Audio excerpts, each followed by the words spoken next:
அவரு த்ரிஷாவோட ஜாதகத்தை பார்த்துட்டு, சார் இந்த அம்மா அரசியலுக்கு கன்ஃபார்மாக வருவாங்க சார். எனக்கு அப்போ ஓரளவுக்கு ஜாதகம் தெரியும். நானும் வந்து அனலைஸ் பண்ணி பார்க்குறேன். அனலைஸ் பண்ணி பார்த்தா எஸ், இவங்க வந்து கன்ஃபார்மாக அரசியலுக்கு வருவாங்கன்னா, அதுலேருந்து நான் எப்போ த்ரிஷாவை பார்த்தாலும், எப்போ த்ரிஷா மதர் கிட்ட அம்மா கிட்ட பேசினாலும் கன்ஃபார்மாக அரசியலில் உங்கள் பொண்ணு பெருசாக வருவாங்க. ரொம்ப பீக்கில் போகும்போது குதிரை பார்த்தீங்கன்னா கடைசி நேரத்தில் 2 குதிரை மாதிரி தெரியும். ஆனால் ஜெயிக்க போகிறது எப்பவுமே ஒரு குதிரை தான் ஜெயிக்கும். அந்த குதிரையா திரு விஜய் ஜெயிப்பார்னு வச்சுங்க. அந்த வகையில் திரு விஜய் அவர்கள் எவ்வளோ பிரச்சனை வந்தாலும் ஃபேஸ் பண்ணக்கூடிய ஆள் தான். ஏன்னா சார், அவர் சினிமாவில் வந்ததுலேருந்தே ப்ராப்ளத்தை ஃபேஸ் பண்ணி தான் சார் வந்தவர். இன்னைக்கு விஜய்ன்றவர் இன்னைக்கு தமிழ்நாட்டில் தவிர்க்க முடியாத ஒரு பர்சனாலிட்டியாக மாறிட்டார். அவர் வெறும் நடிகர் கிடையாது. நல்லா கேட்டுங்க, விஜய் எடுத்திருக்கிற அவதாரன்றது ஒரு எம்ஜிஆருக்கு அடுத்த அவதாரம். சார் வணக்கம். வணக்கம். உங்களோட குருநாதர் ராதாகிருஷ்ணன் பார்த்திபன் ஒரு இடத்துல போய் ஒரு வார்த்தை பேசி நேற்று நைட் அவர் படாத பாடுபடுத்திட்டாங்க. அதாவது அவர் எனக்கு குரு. ஏன்னா சார்கிட்ட வந்து நான் டிஸ்கஷனில் ஒர்க் பண்ணியிருக்கேன். சுகமான சுமைகள் நினைக்கிறேன், ஐ திங்க் ஸோ. அந்த காலகட்டத்தில் சார்கிட்ட ஒர்க் பண்ணேன். நான் இன்ட்ரடியூஸ் பண்ண த்ரிஷா. இப்போ எப்படின்னா நம்மளுடைய குருவும் நம்ம இன்ட்ரடியூஸ் பண்ண த்ரிஷாவும் இன்றைக்கி லைம் லைட்டுக்கு வந்துட்டாங்க. அதனால தான் நான் கொஞ்ச நாள் மீடியாக்களில் ஆஃப்டர் பிக் பாஸ் நான் வந்து கொஞ்சம் வரதை தவிர்த்தேன். ஏன்னா என்னத்தை பேசுறது அப்படின்ட்டு கொஞ்சம் ஆஃப் ஆகிட்டேன். நான் வேணான்னு முடிவு பண்ணியிருந்தேன். ஆனால் குந்தவை அப்படிங்கிற பொன்னியின் செல்வன் படத்தில் குந்தவை கேரக்டர் தானே மிக பிரமாதமாக பண்ணியிருந்தாங்க. அந்த படத்துலேயே நீங்கள் பார்த்தீங்கன்னா ஐஸ்வர்யா ராயவே தூக்கி சாப்பிட்ற அளவுக்கு த்ரிஷாவோட பர்ஃபார்மன்ஸ், அந்த அந்த அந்த மகாராணிக்கான அந்த கெத்து இருக்குல்ல. அந்த போட்டில் நின்று பேசுவாங்க, கார்த்திக்கும் த்ரிஷாவும் நின்று பேசுவாங்க. அந்த சீனில் பாருங்கள், உண்மையிலேயே அவங்க அரசியலுக்கு தகுதியானவர்கள்ன்ற மாதிரி இருக்கும் அந்த சீனு. அதை மணிரத்னம் சார் உள்வாங்கி தான் அதை அவ்வளோ அழகாக பண்ணியிருந்தார். ஸோ இப்போது பார்த்திபன் அவர்களும் த்ரிஷா மேடம் அவர்களும், ஏன்னா இன்றைக்கி மேடம்னு சொல்லிக்கோ சேஃப்டியாக, ஏன்னா குந்தவை விரைவில் விஜய் அவர்களை சிஎம் சீட்டில் குந்த வைக்க போகிறாங்க. அவங்க தான் சிஎம் சீட்டில் குந்த வைக்கிறதுக்கே போகிறாங்க. ஏன்னா அவங்களுடைய ஜாதகம் அவ்வளவு பவர்ஃபுல்லான ஒரு ஜாதகம். இன்னொரு பஞ்சு சொல்லணுன்னா, த்ரிஷா நீ தான் புரட்சி தலையோட அடுத்த வாரிசா அப்படிங்கிற லெவலுக்கு இன்னைக்கு திருப்பி நம்ம வந்து என்னதான் நீங்கள் பகுத்தறிவாக பேசினாலும் இன்னைக்கு ஏஐ இருக்கு இல்லையா, ஆர்டிஃபிஷியல் இன்டெலிஜென்ட், அதில் எது தெரியுமா எல்லாரையும் கவனத்தை திருப்பி இருக்கு? ஆரஸ்கோப்.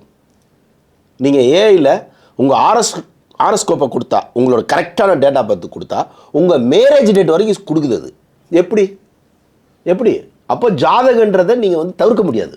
அந்த மாதிரி த்ரிஷா அவங்கள வந்து ஜோடி படத்தில் அப்போ வந்து அவங்க சர்ச் பார்க்கில் நடித்தாங்க. நீங்கள் ஜெயலலிதா மேடமுக்கு இவங்களுக்கு எவ்வளோ க்ளோஸ் பாருங்கள். 2 பேரும் சர்ச் பார்க்கு, 2 பேருக்கு கல்யாணம் ஆகலை, 2 பேரும் பெரிய நடிகர்களோடைய ட்ராவல் பண்ணிகிட்டு இருக்காங்க. இன்னும் சொல்ல போனால் எம்ஜிஆர், திரு புரட்சி தலைவர் எம்ஜிஆர் ஆட்சிக்கு வந்து அரசியல் பண்ணதுக்கான ஜாதக காரணமே ஜெயலலிதா மேடம் வரணுன்றதுக்காக தான். இன்றைக்கி விஜய் சார் வரணுன்றதுக்கு காரணமே நாளைக்கு ஜெயலலிதா மேடம் மாதிரி அந்த இடத்த ஃபில் பண்ணுறதுக்கு காலம் இவங்கள தயார் பண்ணிக்கிட்டு இருக்கு. இது வந்து new wine, old wine, new பாட்டில்ன்றது தான். இது வந்து எதுவுமே இதில் எதுவுமே பூசு கிடையாது. எல்லாமே காலம் வந்து அது ஒரு அப்படியே சுற்றி ஒன்றே தான் பண்ணிகிட்டு இருக்கோம். அந்த மாதிரி எனக்கு ஜோடி படத்தில் அவங்க வந்து ஃபஸ்ட்டு அவங்க சினிமாவுக்கு வராங்க. அவங்களுக்கு சினிமா மேலே பெரிய ஒப்பீனியன் இல்லை. யாருக்கு? த்ரிஷாவுக்கும் அவங்க அம்மாவுக்கும். அவங்க பேசிக்காக அமெரிக்காவில் பிறந்த பொண்ணு அது. அவங்க அப்பா அமெரிக்காவில் ஒர்க் பண்ணார்.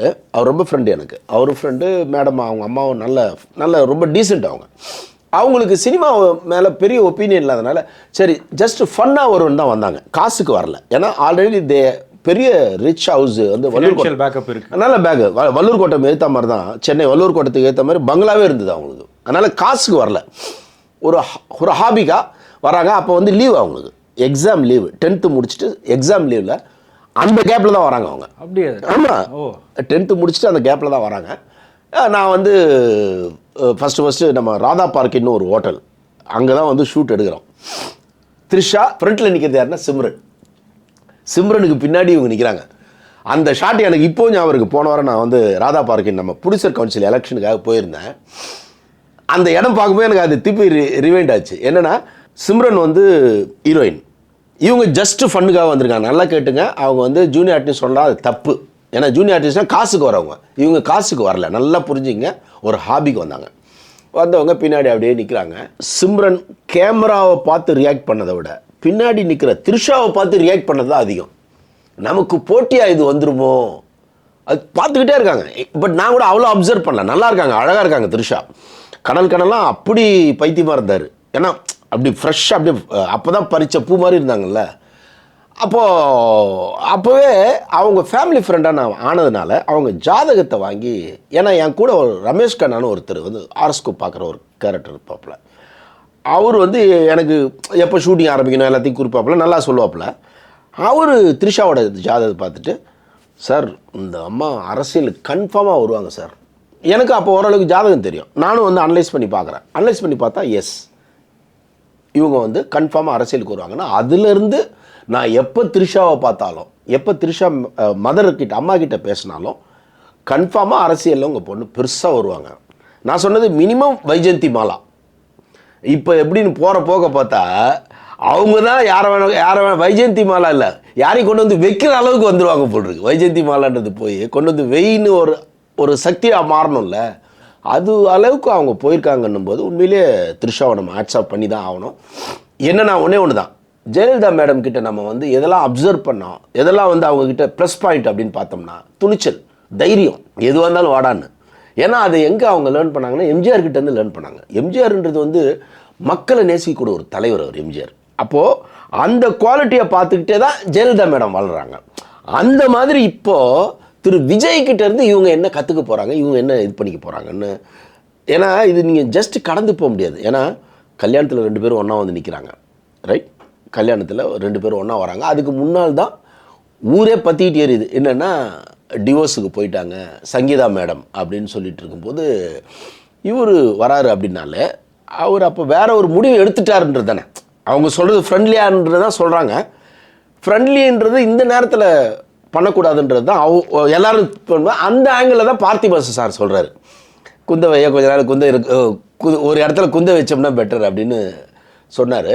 ஆனால் த்ரிஷாவுடைய ஜாதகம், த்ரிஷாவுடைய ஆழ்மன ஆசை வந்து அவங்க ஒரு இடத்துல குந்த மாட்டாங்க. அவங்க குந்த வேண்டிய இடத்துல கூட நீந்தி போகிற ஒரு ஆளாக தான் இருப்பாங்க. ஏன்னா அவங்களுக்குள்ள அந்த சக்தி இருக்குது. அந்த சக்தியை திரு விஜய் அவர்கள் ஃபைண்ட் அவுட் பண்ணிட்டார். சரி, அவரும் ஜாதகம் பார்க்காம இருப்பாராண்ணா, அவருக்கும் சொல்லியிருப்பாங்க, சார் பவர்ஃபுல் ஜாதகம் இந்த அம்மாவுக்கு விட்றாதீங்க. ஆனால் அவரோட டைம் இப்போ ரொம்ப மோசமாக இருக்க மாதிரில இருக்குது சார். மோசமான எப்போவுமே சார் இந்த ரொம்ப பீக்கில் போகும்போது குதிரை பார்த்தீங்கன்னா கடைசி நேரத்தில் 2 குதிரை மாதிரி தெரியும். ஆனால் ஜெயிக்க போகிறது எப்பவுமே ஒரு குதிரை தான் ஜெயிக்கும். அந்த குதிரையாக திரு விஜய் ஜெயிப்பார்னு வச்சுங்க. அது எவ்வளோக்கு எவ்வளோ நெருக்கடி கொடுக்கணுமோ அந்த நெருக்கடியில் தான் நீங்கள் வந்து போய் உங்களுடைய போர்க்கொடியை நிலநாட்டுவீங்க. இது நெருக்கடி வரதே உங்களுடைய வீரத்தை வெளியே காட்டதான். அந்த வகையில் திரு விஜய் அவர்கள் எவ்வளோ பிரச்சனை வந்தாலும் ஃபேஸ் பண்ணக்கூடிய ஆள் தான். ஏன்னா சார் அவர் சினிமாவில் வந்ததுலேருந்தே ப்ராப்ளத்தை ஃபேஸ் பண்ணி தான் சார் வந்த 3 படங்கள் கண்டினியூஸாக. இது அப்பா வந்து தப்பான முடிவு எடுத்துகிட்டு போனோம் அப்பா நினைக்கிறது, ஐயோ அப்பாவுக்கு நம்ம காசெல்லாம் காலி பண்ணிட்டோமோன்னு பையன் நினைக்கிறது, இவ்வளோ பிரச்சனையில் தான் ஒரு பூவே உனக்காகனு ஒரு படம் வருது. அந்த படம் வந்து வேற ஒரு அடையாளத்தை காட்டுது. அது வரைக்கும் அவர் கிட்டத்தட்ட 3-4 வருஷம் எவ்வளோ பெரிய மன உளைச்சல். ஏன்னா யாருமே ஒத்துக்கல அவர் ஒரு நடிகராக. அதுக்கப்புறம் வந்து பல சிக்கல்களை பார்த்து ஜெயலலிதா மேடம் பீரியடில் ஒரு பிரச்சனையை ஃபேஸ் பண்ணுறாரு. பல காலகட்டங்களில் அவர் பிரச்சனையை ஃபேஸ் பண்ணுறாரு. அப்புறம் ரஜினியா இவரா, அஜித்தா இவரா, எல்லா இடத்துலையும் அந்த ஒரு இருக்கு இல்லையா, எல்லாத்தையும் தாண்டி இன்றைக்கி விஜய்ன்ற ஒரு இன்றைக்கி தமிழ்நாட்டில் தவிர்க்க முடியாத ஒரு பர்சனாலிட்டியாக மாறிட்டார். அவர் வெறும் நடிகர் கிடையாது, நல்லா கேட்டுங்க. விஜய் எடுத்திருக்கிற அவதாரன்றது ஒரு எம்ஜிஆருக்கு அடுத்த அவதாரம். அந்த அவதாரம் சாதாரணமாக அப்படியே போகிற போக்கில் நீங்கள் தள்ளி விட்டு போக முடியாது. ஆனால் இந்த பிரச்சனைக்கு அப்புறம் அவர் மீண்டு வரதே கஷ்டம்னு தானே சொல்கிறாங்க நிறைய பேர். அதான் சார், உங்களுக்கு எவ்வளோக்கு எவ்வளோ பிரச்சனை சார். ஒன்று தான், நான் பார்க்கும்போது எனக்கு வந்து திரு விஜய் அவர்களுக்கு நிறைய நான் சப்போர்ட் பண்ணி பேசினேன். முதல்ல திரு விஜய் அவர்கள் அரசியலுக்கு வரணும் அப்படின்னு எப்போ அந்த பசங்களுக்கு ஹெல்ப் பண்ணார் இல்லைங்களா, அப்போ இருந்து நான் அவருக்கு சப்போர்ட் பண்ணி பேசிகிட்டு இருக்கேன். இன்றைக்கி தான் எல்லா கூட்டமும் வந்திருக்கு. முதல்ல திரு விஜய் அவர்களுக்கு பேசுகிறது நான் தான். அது விஜய் சாருக்கே தெரியும்.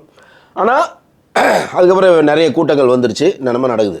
நான் இப்போ ஏன் பேசுறது இல்லைன்னா, எனக்கு கரூர் சம்பவம் வந்து எனக்கு வந்து கொஞ்சம் என்னுடைய கருவில் வந்து கை வச்ச மாதிரி ஆகிப்போச்சு கரூர் சம்பவம். அதனால் என்னடா இது வேறு மாதிரி ஹேண்டில் பண்ணியிருக்கலாமே சாருக்கு சொல்ல ஆள் இல்லை. எப்போவுமே சார் உங்கள் மேலே லவ்வில் ஒருத்தர் பேசுகிறான்னு நீங்கள் பிடிச்சி கூட வச்சுக்கணும். அது யாருன்னு நீங்கள் பார்க்கணும். நீங்கள் அவர் இப்போ நேற்று எஸ்எஸ்சி சார் ஒரு பேட்டி கொடுத்துருக்காரு. விஜய் சார் எப்போவுமே கொஞ்சம் மூடி டைப்பு, அதனாலே அவரை மூடி வச்சுருக்குறாங்கன்ற மாதிரி அவர் ஒன்று பேசிட்டார். மூடி டைப்பை மூடி வச்சுருவாங்க சார். நீங்கள் அரசியலுக்கு வந்துட்டு எப்படி மூடி டைப்பாக இருக்க முடியும் இல்லையா? ஓடி ஓடி ஓடி ஓடி நிற்கிற கேரக்டராக இருக்கணுமே தவிர மூடிக்கு இங்கே வேலை கிடையாது. அதனால் அவருக்கு இருக்கிற கிரேஸு, அதுவும் குறிப்பாக பெண்கள் அவர் மேலே இருக்கிற கிரேஸு, அதுக்கப்புறம் பெண்கள் ஆதரவுலாம் இருக்கும்னு நினைக்கிறீங்களா? திருப்பி கொண்டு வர்றதுன்றது தான் அவரோட சேலஞ்ச். ஏன்னா ஒரு இடத்துல மட்டும் நம்ம பெண்கள் ரொம்ப கான்சியஸாக இருப்பாங்க சார். கல்யாண வாழ்க்கையில் எப்படி, அது ரொம்ப நம்ம சமுதாயத்தில் அது ரொம்ப பார்க்குறாங்க சார். இன்றைய 2K கிட்ஸு கொஞ்சம் மாறி தெரியுது. அதாவது அதோட அவர் சாருக்கு அப்படி நடந்தால் கூட பரவாயில்ல அப்படின்னு சில பெண்கள் ரியாக்ட் பண்ணுறாங்கல்ல, அதோட இது எவ்வளோ இருக்குன்னு பார்த்தீங்கன்னா ஒரு 5% இருக்கலாம், மேபி 5% இருக்கலாம். மிச்சம் 95% வந்து ஃபேமிலி வேல்யூ தானே. ஒரு பெண் வந்து எதை வேணால் மன்னிச்சிருவாங்க. புருஷன் துரோகத்தை புருஷன் திடீர்னு வந்து அனுப்புறதெல்லாம் எந்த பெண்ணும் ஒத்துக்க மாட்டா. ஒன்றும் இல்லைங்க, ஒரு கூட்டு குடும்பம் இருக்குன்னு வச்சுக்கலாம். அது ஒரு 10-15 வீடெல்லாம் போர்ஷனாக இருப்பாங்களே, அங்கே ஒரு பொண்ணுக்கு துரோகம் பண்ணால் கூட இன்னொரு பொண்ணு வந்து இவங்களுக்கும் அந்த பொண்ணுக்கு இந்த பொண்ணுக்கு சண்டை இருக்கும். ஆனால் புருஷன் துரோகம் பண்ணால் எல்லாம் ஒன்று சேர்ந்துருவாங்க. இதுதான் பெண்களோட சைக்காலஜி.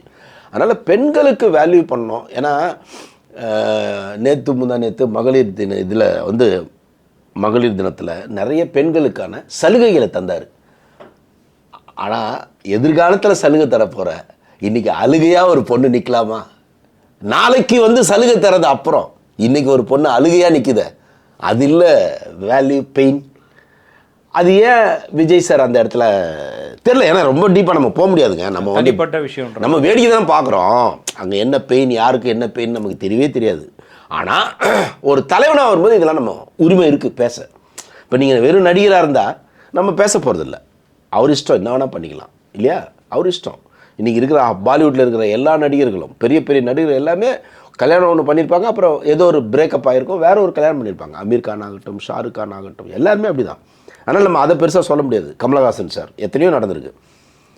ஆனால் தலைவர்னு வரும்போது அமெரிக்காவில் சார் நல்லா கேட்டுங்க, இது ஒரு முக்கிய வேல்யூவான பாயிண்ட் நான் சொல்கிறேன். அமெரிக்காவில் பிரசிடென்ட் ஆகிறதுக்கு என்ன தெரியுங்களா ஃபஸ்ட்டு குவாலிட்டி?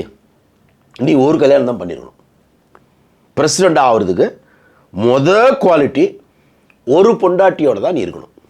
எதுக்கு அப்படி ஒன்று வச்சுருக்காங்கன்னா சார், ஓட்டு போடுறேன்னா எப்படி வேணா இருப்பேன், ஓகே, நான் 5 கல்யாணம் 10 கல்யாணம் கூட பண்ணிக்குவேன். ஆனால் என்னை ஆள்ற தலைவன் ஒரு கல்யாணம் இருக்கணும். நீ அங்கேயே உனக்கு டாலரன்ஸ் இல்லைன்னா நீ எப்படி ஒரு நாட்டை, பல பிரச்சனை வருமே உனக்கு சார். கல்யாணன்றது டாலரன்ஸை கற்றுக் கொடுக்குற இடம் சார். அது நீங்கள் கல்யாணத்தில் மட்டும் கரெக்டாக வந்துட்டான் ஜெயிச்சிட்டான்னு வச்சுங்களேன், அவன் வாழ்க்கையை ஜெயிச்சிருவான்.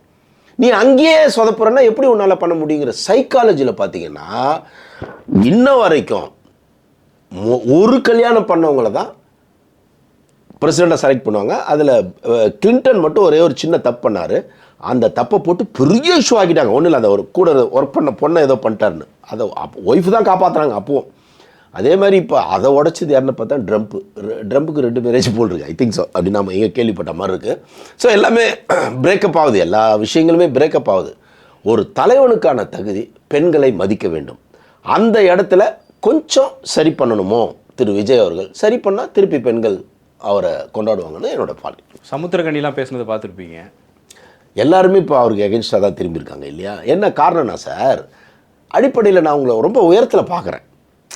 இப்போ விஜயை ஏன் சார் நான் எடுத்தோன்னே அவ்வளோ பாராட்டினேன், எம்ஜிஆருக்கு மேலே நான் பேசணும் சார். காரணம் என்னென்னா, எடுத்தோடனே படிப்புக்கு செய்கிறாரு, யங்ஸ்டர்ஸுக்கு செய்கிறாரு, யங்ஸ்டர்ஸுக்கு நல்லா வரணும்னு நினைக்கிறாரு அப்படின்னோடனே நம்ம அவர் மேலே ஒரு ஒப்பீனியன் வருது இல்லை?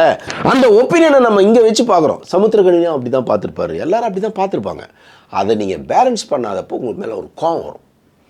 இப்போ நீங்கள் த்ரிஷாவோட நீங்கள் சேர்ந்து வந்து அங்கே அவ்வளோ அவசரமாக வர வேண்டிய அவசியம் இல்லைல்ல? அதுதான் எல்லாருக்கும் கேள்வி. ஒரு பொண்ணு வந்து நான் திருப்பி ஒன்று தான் கேட்குறேன். நான் திரு விஜய் சாருக்கு நான் ஒன்று தான், ஸ்கிரிப்டில் பயங்கர நாலேஜ் உள்ளவர், செம்ம நாலேஜ் உள்ளவர் விஜய் சார். கதை கேட்கும்போது அப்படி கேட்பார்.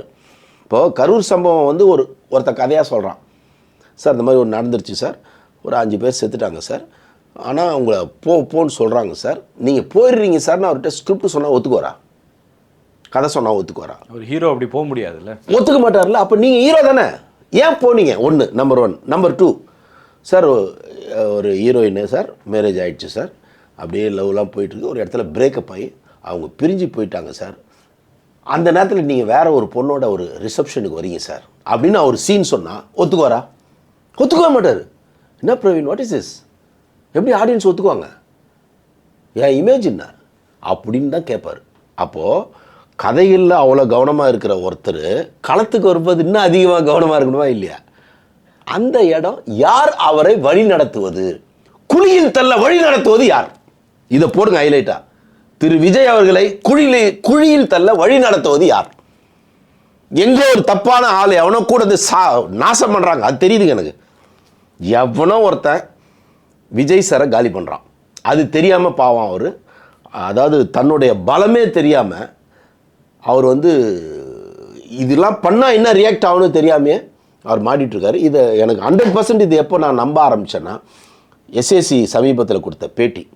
அவர் வந்து சைலண்ட்டாக இருக்கிறதுனாலேயே வேறு ஆட்கள் வந்து அவர் பேரை மிஸ்யூஸ் பண்ணி டெய்லி ஒரு அறிக்கை கொடுக்குறது, அதை பண்ணுறது, இதை பண்ணுறதுன்னு உள்ள ஆளுங்களை சேர்க்கறதுன்னு தப்பு நடக்குது, அதனால் என் பையன் மாட்டிட்டு முடிக்கிறாருன்னு சொல்லிட்டாரு.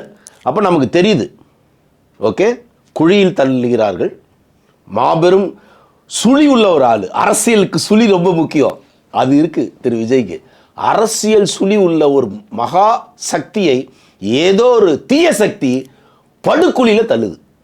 இதிலிருந்து திரு விஜய் அவர்கள் வெளியே வந்தார்னா எனிதிங் கேன் ஹேப்பன். இல்லைன்னா சொல்ல முடியாது, த்ரிஷா மேடம் தான் சிஎம். போங்க சார். இன்னைக்கு இருக்க சூழ்நிலைக்கு என்டிஏ கூட்டணிக்குள்ளே தான் விஜய் போக போகிறாருன்னு ஒரு பேச்சு அடிபடுது. அது நடந்தால் என்ன சார் ஆகும்? அதாவது கூட்டணி அப்படிங்கிறது என்னன்னாங்க, ஒரு அணிகலன் தான். ஒரு பெண்ணுக்கு வந்து அணிகலன் ரொம்ப முக்கியம். அதே மாதிரி ஒரு ஒரு எலெக்ஷனை நீங்கள் டிஎம்கேவை பாருங்கள், எல்லா காலகட்டத்திலையும் நான் சொல்கிறது 1967 67 அவங்க யார் கூட கூட்டணி வச்சாங்க தெரியுமா? அண்ணாதுரை ராஜாஜி கூட கூட்டணி வச்சார். ராஜாஜியும் அண்ணாவும் நேரு 2 துருவங்க, இது வேற அது வேற. ஆனால் காங்கிரஸை வீழ்த்த வேற வழியே இல்லைன்னு சொல்லிட்டு அப்போ அவர் காங்கிரஸ்லேருந்து வெளியே இருக்கார். யார்? ராஜாஜி. இவங்க ஈவே ராமசாமிலேருந்து வெளியே இருக்காங்க. ஓகே, ஈவே ராமசாமிக்கும் ராஜாஜிக்கு தான் ஆக்சுவலி சண்டை, பெரிய சண்டை உருவானது அங்கே தான். அதுக்கப்புறம் என்ன பண்ணுறாங்க, காலப்போக்கில் இவர் ராஜாஜியை கூட வச்சுக்கிட்டு அப்போ அவ்வளோ பெரிய ராஜதந்திரத்தில் கூட்டணியை அமைச்சு ஜெயிச்சு அப்புறம் போய் ஈவே ராமசாமியை போய் திருப்பி பார்க்குறாங்க. கொஞ்சம் அண்ணானாலே அப்படி தான் இருக்கும் போல தெரியுது. அண்ணான்னு சொல்கிறதே இப்போ நமக்கு பயமாக இருக்குது. ஏன்னா மண்ணா எதாவது மக்கள் வந்து இளைஞர்களுங்க மிகப்பெரிய கனவுலையும் ஆசையில் இருக்கான், அண்ணா அண்ணான்ட்டு. அந்த ஆசைகளில் மண்ணா போட்டுற போகிறப்பான்னு பயமாக இருக்குது நமக்கு. ஏன்னா நமக்கு தெரியல சார், அந்த வேகங்கள் மாற்றத்தை கொண்டு வந்துடணும், இதை விட்டால் இப்போ விட்டால் வேறு வாய்ப்பு இல்லை. டிஎம்கே இதுக்கு ரஜினி சார் ஒன்று சொல்லுவார், இந்த முறை விட்டுட்டிங்கன்னா இந்த தமிழ்நாட்டை யாராலையும் கடவுளாலையும் காப்பாற்ற முடியல, எப்பவும் இல்லை, எப்பவும் இல்லை, இப்போ இல்லைன்னா எப்பவும் இல்லை. அந்த மாதிரியாக இப்போ இருக்கிற இளைஞர் கூட்டம் இப்போ இல்லைன்னா இதே மாதிரி ஒரு மாற்றத்தை திருப்பி கொண்டு வர முடியும். ஏன்னா விஜய் மாஸ் வேற யாருக்குங்க இருக்கும், வேற யாருக்கு நீங்கள் உருவாகும்? மேபி அஜித்துக்கு இருக்கலாம், மேபி இன்னும் சொல்லப்போனால் அது பவராக கூட இருக்கலாம். ஆனால் அடிப்படையில் அஜித் சாருக்கு அந்த தாட்டு கிடையாது, அவருக்கு வந்து அந்த இது கிடையாது. அப்போது அந்த தாட்டோடு வந்து மாற்றத்தை கொண்டு வரதுக்கு ஒரே ஆள் பார்த்தா விஜய். அப்போ அதுக்கு இது சரியான காலமாக இளைஞர்கள் நம்புகிறாங்க. ஆனால் உண்மை என்னன்னா, நான் முதலிருந்தே சொல்லிகிட்டு இருக்கேன், கூட்டணியோடு வந்தால் தான் உங்களுடைய லாங் ட்ராவல் இருக்குல்ல, லாங் ட்ராவலுக்கு சரியான விதையாக இருக்கும். நான் ஏற்கனவே உங்கள் சேனல்லே இதிலே சொல்லியிருக்கேன். என்ன சொல்லியிருக்கேன்னா, கூட்டணி போயிடுங்க, குறிப்பாக ஏடிஎம்கேயோட போயிடுங்க. ஏடிஎம்கேன்றது பர்சனாலிட்டியை பார்த்தே வளர்ந்த கட்சி, புரட்சி தலைவர், புரட்சி தலைவி. அந்த இடத்துக்கு திரு எடப்பாடிலாம் ஈடு கொடுக்க முடியுமான்னா இதை மெயின்டைன் பண்ணுறாரே தவிர அந்த பர்சனாலிட்டி இருக்கு இல்லையா, கரிஷ்மா, அது இல்லை. அப்போ இவர் ஏடிஎம்குள்ளே போயிட்டார்னா ஆட்டோமேட்டிக்காக ஒரு 10 வருஷம் கழிச்சோ ஒரு 5 வருஷம் கழிச்சோ அந்த ஏடிஎம்கேல இருக்கிறவங்களே இவரை வந்து ஃபாலோ பண்ண ஆரம்பிச்சிருவாங்க. ஓகே, அது எடப்பாடிக்கு அப்புறம் சொல்கிறேன். அப்போ இப்போ எடப்பாடிக்கு என்ன பிரச்சனை, புது பிரச்சனை ஆரம்பிச்சிடாதீங்க, அது இல்லை. அவர் எடப்பாடி நல்லா போயிட்டுருக்காரு. ஸோ ஃப்யூச்சரில் உங்களுக்கு அப்படியே கொத்தா ஒரு கட்சி கைக்கு வருது இல்லை, அப்போ நீங்கள் ஸ்ட்ரெயினே பண்ண வேண்டாம், அதுக்குள்ளே உங்கள் கட்சியும் நல்லா டெவலப் ஆகிடும். ஏன்னா சார் இன்றைக்கி நல்லா கேட்டுங்க சார், 2 கட்சியும் பவர் கிடையாது, 2 கட்சிக்கும் எப்படி காசை கொடுத்து மக்களை கன்வெர்ட் பண்ணி ஓட்டாக்க பண்ணணும்னு தெரியும். ஏன்னா எல்லாம் அப்படியே வேரில் போய் நிற்கிறாங்க எல்லாரும், ஊருக்கு வேறாக பரவி இருக்கிறார்கள். ஓகே, எங்கே எதை கொடுத்தா எப்படி ஓட்டாக கன்வெர்ட் பண்ண, அது வந்து விஜய் சாரோடைய பசங்களுக்கு இன்னும் ட்ரெயின் ஆகலை. அவங்க வந்து சின்சியராக போயிட்டுருக்காங்க. இதை உடைக்கணும்னா உள்ளே பூந்து ப்ராக்டிஸ் ஆகணும். அதுக்கு வந்து 5-10 வருஷம் ஆகும். அந்த 5-10 வருஷம் ஏடிஎம்கேவோட ஒரு ட்ராவல் பண்ணால் இப்போ எழுதி தரேன் சார், ஷோர் ஷாட்டு. நீங்கள் துணை முதல்வர் கேளுங்க, மேபி இப்போ தெரில, எனக்கு எப்படி இருக்குன்னு தெரில. ஏன்னா நான் சொல்கிறது ஒரு 4 மாதத்துக்கு முன்னாடி இந்த கேம் அவர் ஆரம்பிச்சுதான்னு வச்சுங்களேன், இந்நேரம் அரசியல் கிழமை வேறையாக இருந்திருக்கும், சங்கீதா மேடம் மேட்டர்லாம் வேறையாக இருக்கும். சரி, எப்போவுமே நீங்கள் எடுக்கிற ஸ்டெப்ஸ் இப்படி இருக்கணும் சார். இவர் எல்லா இடத்துலையும் பண்ண உடனே இப்போ எல்லாமே 1 by 1 நிற்குது இல்லை, அதில் மெயினாக சங்கீதா மேடம் மேட்ரு வந்து நிற்குது. ஸோ இதெல்லாம் உடைக்கிறதுக்கு தயவுசெய்து அவர் கூட்டணி போயிட்டாருன்னா அவர் எதிர்கால பேட்டனி அந்த ஒரு எக்ஸாம்லலாம் வரும் இல்லையா, பேட்டனின்னு சொல்லுவாங்க இல்லையா, அதுலேயும் அவர் பேர் வரும். எதிர்கால ஸ்டூடெண்ட்ஸுங்களும் பேட்டனியில் இவர் வந்து பேர் வந்துடும். அதுக்கு புத்திசாலித்தனமாக கூட்டணியை அமைத்து கொள்வது தான் புத்திசாலித்தனம். உங்களை பல பிரச்சனையிலேருந்து அந்த கூட்டணி காப்பாற்றும். இப்போ நீங்கள் தனியாக நிற்கிறீங்க, இப்போ உங்கள் பின்னாடி வந்து நிற்கிறது யார்? மிஞ்சி போனால் புஷி ஆனந்த் சார் வந்து நிற்பார், ஆதவ அர்ஜுனா வந்து நிற்கிறாரு. அவங்களாம் இந்த ஆட்டத்துக்கு பத்தாது. இது பெரிய களம். ஆதவ அர்ஜுனா புஷி ஆனந்தெல்லாம் பத்தாது. குழந்தைங்க இவங்க முன்னாடி, யார் முன்னாடி? டிஎம்கே குழந்தைங்க இல்லையா? அதனால் நீங்கள் புத்திசாலித்தனமாக இப்போவும் டைம் இருக்குது. ஒருவேளை என்டிஏவோடு சேர்ந்தால் திரு விஜய் அவர்கள் ஸ்ட்ரெயின் இல்லாமல் ஜெயிச்சிடலாம். துணை முதல்வர் கேட்டு வாங்கிக்கலாம். இல்லைனா கூட ஒரு 40-50 சீட்டு வந்துடும். எவ்வளோ சீட்டில் நிற்கிறாரோ, இப்போ ஒரு 50 சீட்டில் நிற்கிறாருன்னு வச்சுக்கலாம், சும்மா உதாரணத்துக்கு 35-40 சீட்டு ஜெயிச்சிடுவார் கூட்டணியால். இப்போ அவர் தனியாக நின்னார்னா 5 சீட்டு வர்றதே பெரிய விஷயம். தனியாக நின்னா, இப்போவே நான் சொல்கிறேன், ஜாதகம் சொல்கிறேன், ஒருவேளை தனியாக நிற்கிறாரு எங்கள் அன்புக்குரிய திரு விஜய் அவர்கள், தனியாக நின்னா 5 சீட்டு வந்தால் பெரிய விஷயம். தான் உண்மை. நன்றி சார். நன்றி.